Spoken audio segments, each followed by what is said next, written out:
Friends, অনেক সময় আমরা মোবাইল কিনতে গিয়ে কিছু রিফারবিশড ফোনকে দেখে আমরা খুবই কনফিউজড হই যে এই ফোনগুলি আসলে কি এবং এই ফোনগুলি কেনা উচিত কি উচিত নয়। তো আজকে আমরা এই ফোনগুলি নিয়ে আলোচনা করব যে রিফারবিশড ফোন আসলে কি এবং এগুলি কেনা কতটা ঠিক বা ভুল। Welcome to my channel Techgraphy Bangla. চলুন শুরু করা যাক। ফ্রেন্ডস, আমি এই ভিডিওটিকে তিনটি পার্টে আলোচনা করব। এক, রিফারবিশড ফোন কি, সেকেন্ড, রিফারবিশড ফোনের কিছু খারাপ দিক, অ্যান্ড থার্ড, রিফারবিশড ফোন কেনার কিছু টিপস। ফার্স্ট, রিফারবিশড ফোন কি? সহজ কথায়, রিফারবিশড ফোন হলো এমন ব্যবহৃত ফোন যেগুলি সার্ভিস সেন্টারগুলি মেরামত করে আবার পুনরায় বিক্রি করা হয়। ধরুন, আমি একটা ফোন কিনলাম এবং সেই ফোনটিতে কিছু ছোটোখাটো প্রবলেম দেখা দিল। আমি সেই ফোনটা সার্ভিস সেন্টারে নিয়ে গিয়ে সেটা এক্সচেঞ্জ করে নিলাম।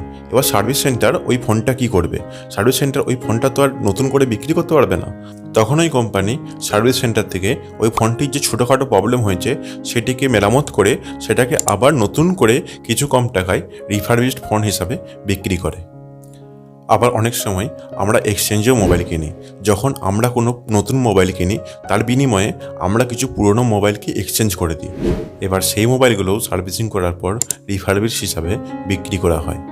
এবং ঠিক এই কারণেই আমরা রিফারবিশ ফোন কেনার সময় তিনটি ক্যাটাগরি পাই। First, superb, second, moderate, and third, good. এবং সুপারব কোয়ালিটির মোবাইলটাই একদম নতুন হয়। সেকেন্ড, এই ফোনগুলির কিছু খারাপ দিক। এবার এই ফোনগুলো কম দামে পাওয়া যাচ্ছে, মানে নিশ্চয়ই তো কোনো খারাপ দিক থাকবেই।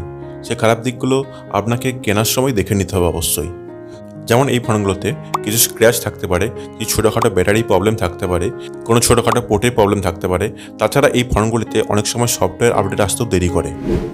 এবার থার্ড পয়েন্ট, এগুলি কেনার কিছু টিপস। এবার এখনও আপনারা অনেকেই কনফিউজ থাকতে পারেন যে রিফারবিশ ফোন কেনা ঠিক কি ঠিক নয়। আসুন, এই কনফিউশন আমি দূর করছি।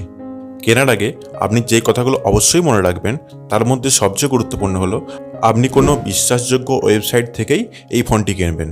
এবং যেখান থেকে কিনবেন অবশ্যই চেক করে নেবেন যেন মিনিমাম 6 মাসের ওয়ারেন্টি থাকে।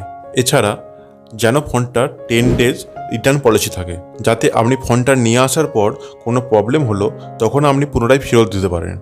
এবং ফোনটির দাম দেখবেন, ফোনটির দাম যদি 25 to 30% লেস হয় তখনই কিন্তু আপনি একটা ভালো ডিল পাবেন।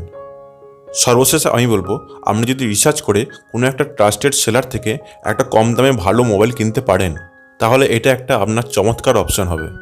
আপনার কি মনে হয়, আপনি রিফারবিশ ফোন কিনবেন নাকি নতুন ফোন? কমেন্ট করে জানিয়ে দিন। ভিডিওটা যদি ভালো লেগে থাকে তাহলে লাইক, শেয়ার এবং সাবস্ক্রাইব করে দেবেন। দেখা হবে পরের ভিডিওতে।